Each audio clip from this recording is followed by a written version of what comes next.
నిన్నటి రోజు జరిగిన మంత్రివర్గ విస్తరణలో మన గౌరవనీయులు వేములవాడ నియోజకవర్గ ఎమ్మెల్యే గారు శాసనసభ్యులు ఆది శ్రీనన్న గారికి మంత్రి పదవి దక్కకపోవడం అనేది మా అందరికీ చాలా బాధాకరమైన విషయం. ఎందుకంటే తను గత 10 సంవత్సరాలు ఇంతకుముందు 11 సంవత్సరాలు పార్టీ అధికారంలో లేనప్పటికీ కూడా పార్టీ జెండా మోసుకుంటూ ప్రజల్లో ప్రజల్లో తిరుగుకుంటూ కష్టపడి పార్టీని కాపాడుకుంటూ అదేవిధంగా ప్రజలకు ఎప్పుడు ఎల్లవేళలా అందుబాటులో ఉండుకుంటూ పార్టీని అధికారంలోకి వచ్చేదాకా తను కష్టపడ్డాడు కనుక తను కూడా ఈ కష్టపడి ఈసారి అందరి ప్రజలను మన్ననలు పొంది పూర్తి స్థాయి ప్రేమానురాగంతో గెలిచిన వ్యక్తి కనుక తనకు మంత్రి పదవి ఇచ్చి ఉంటే బాగుండేదనేది సిరిసిల్ల ప్రాంత ప్రజలందరి అభిప్రాయం. సిరిసిల్ల ప్రాంత ప్రజలు కూడా శ్రీనన్న గారికి మంత్రి పదవి ఇచ్చినటువంటి మా అందరికీ బీసీలు, ఎస్టీలు, మైనార్టీ వర్గాలకు అందరూ సంబంధించిన వారందరూ మనం అందరం తన దగ్గరికి వెళ్ళగలుగుతున్నాం. మనం వెళ్ళినప్పుడు ఏ పని అయినా కాదని కూడా చేస్తున్నప్పుడు మనకు కావాల్సిన అవసరాలు కానీ ఏదైనా తనకు మనం విన్నవించుకోవడం జరుగుతుంది. అలాంటి నాయకునికి ఇట్లా మనకు మంత్రి పదవి వస్తే చాలా ఎంతో సంతోషంగా ఉండేదని సిరిసిల్ల ప్రాంత ప్రజలందరూ ఎంతో ఎదురు చూసినారు. కానీ నిన్నటి రోజున విస్తరణలో రాకపోయేసరికి ప్రజలు నిరాశ చెందినారు. దాని మీద ప్రజలు కొద్దిగా ఏంటంటే ఇంతకుముందు ప్రభుత్వంలో ఉన్నప్పుడు ఇక్కడ అధికారిగా మంత్రి గారు ఉండే ఇక్కడ అభివృద్ధి ఏమైతుందో అని అందరూ ఇక్కడ ప్రజలు కొద్దిగా బెంగటిన సమయంలో ఆది శ్రీనన్న గారు కానీ ఇక్కడ కేకే మహేంద్రన్న గారు కానీ మనం ప్రభుత్వం అనేది వచ్చింది, ఇక్కడ మనం ఉన్నాం కనుక సిరిసిల్ల ప్రాంతం ఎలాంటి అభివృద్ధిలో వెనుకబడిపోదు అని ప్రజలకు ఒక హామీ ఇచ్చారు వాళ్ళు. అదేవిధంగా సిరిసిల్ల జిల్లాను ముందుకు తీసుకెళ్తున్నారు. ఈ క్రమంలో తనకి ఇక మంత్రి పదవి వచ్చినట్టుంటే ఇక సిరిసిల్ల అభివృద్ధిలో అభివృద్ధిలో ముందంజలో ఉంటుంది అనే అభిప్రాయం ప్రజలందరికీ ఒక బలమైన కోరిక ఉన్నది. దాంట్లో ఆ కోరిక నెరవేరుతుందో లేదో అన్న భయం ఉన్నారు అందరూ కనుక దాన్ని గ్రహించి అధిష్టానం కానీ ముఖ్యమంత్రి గారు కానీ మన పిసిసి అధ్యక్షుడు మహేష్ కుమార్ గౌడ్ గారు కానీ అదేవిధంగా జయంతి నటరాజన్ గారు వీళ్ళందరూ గమనించి ఈ సిరిసిల్ల ప్రాంత ప్రజల కోరిక నెరవేర్చినట్టయితే సిరిసిల్ల ప్రాంత ప్రజలు సంతోషంగా ఉంటారు. అదే కాకుండా తెలంగాణలో బీసీ వర్గాల్లో ఒక బలమైన సామాజిక వర్గం మున్నూరు కాపులకు ప్రభుత్వంలో మంత్రివర్గంలో చోటు లేకపోవడం అనేది కూడా చాలా బాధాకరమైన విషయం.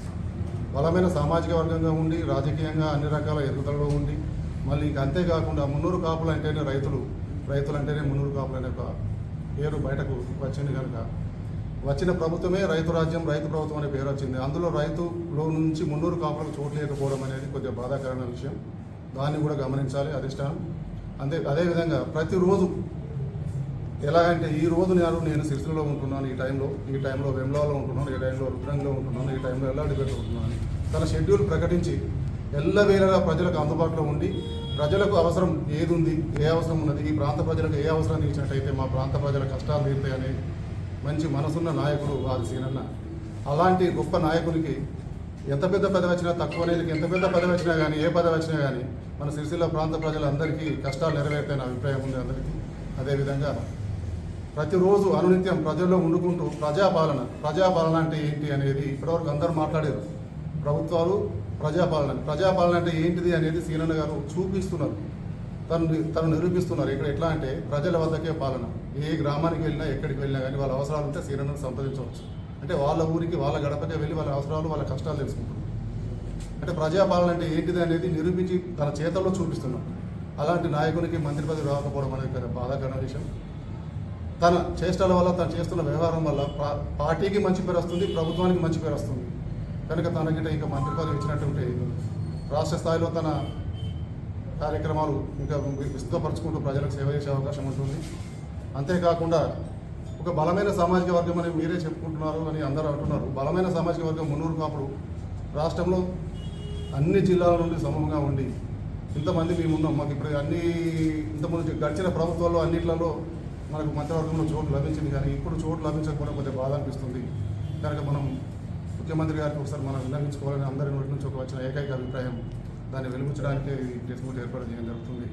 అదేవిధంగా శ్రీనన్న తనకి మంత్రి పదవి వచ్చినట్టుంటే తను చేసే సేవలు ఇప్పుడు ఎక్కడెక్కడ ఎవరెవరికి ఏ అవసరాలు ఉన్నాయి, మన ప్రాంతంలో ఎక్కడ నీటి రైతులకు ఏ అవసరాలు ఉన్నాయి, వెనకబడిన తరగతులకు ఏ అవసరాలు ఉన్నాయి, ఇవన్నీ తను ఏంటంటే మధ్యతరగతి భావజాలం నుంచి వచ్చిన నాయకుడు కనుక మధ్యతరగతి ప్రజల కష్టాలు సుఖాలు అన్నీ తెలిసిన వ్యక్తి కనుక ఖచ్చితంగా మీరు రాబోయే నిన్నటి మంత్రివర్గంలో రానప్పటికీ కూడా మాకు ఇంకొక ఆశ మిగిలింది. ఇంకా 3 మంత్రి పదవులు మిగిలినాయి కనుక రేపు తొందరలోనే ఆ మిగతా మంత్రి పదవులు పూర్తి చేసి అందులో సీనన్నకు మొదటి స్థానం కల్పించి మా ఆరు సీనన్నకు ఒక మంచి పదవి, మంత్రి పదవి, ఒక పోర్టుఫోలియో, మంచి ప్రజలకు సేవ చేయగలిగే మంచి పోర్టుఫోలియోతో ఒక మంత్రి పదవి ఇచ్చినట్టయితే ఈ ప్రాంత ప్రజలందరూ సంతోషం వ్యక్తపరుస్తారు.